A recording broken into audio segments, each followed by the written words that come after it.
サイドベーシックとバックベーシックを練習します。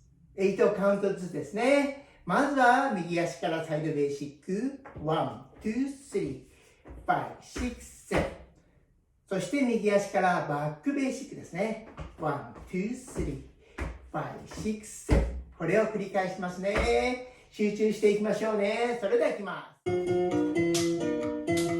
きます。1、2、3、5、6、7。バックステップ、バックステップ、横。手を広げて横ですね。手を上げて後ろ。横です。1、2、3、5、6、7。上。わかりやすいかな、この方がね。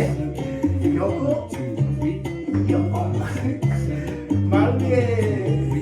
真上。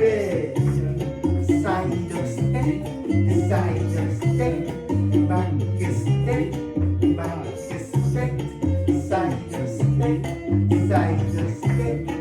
バックステップ。バックステップ。サイドステップ。サイドステップ。バックステップ。バックステップ。サイドステップ。サイドステップ。バックステップ。バックステップ。サイド。バック。サイド。バック。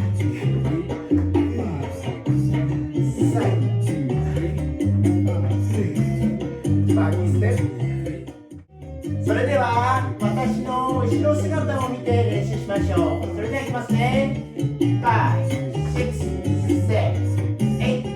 サイドステップ、サイドステップ、バックステップ、バックステップ、サイドステップ、サイドステップ、バックステップ、バックステップ、サイドステップ、サイドステップ、バックステップ、バックステップ、サイドステップ、サイドステップ、バックステップ、バックステップ、サイドステップ、サイドステップ、バックステップ、バックステップ、サイドステップ、サイドステップ、バックステップ、バックステップ、サイドステップ、サイドステップ、バックステップ、バックステップ、サイドステップ、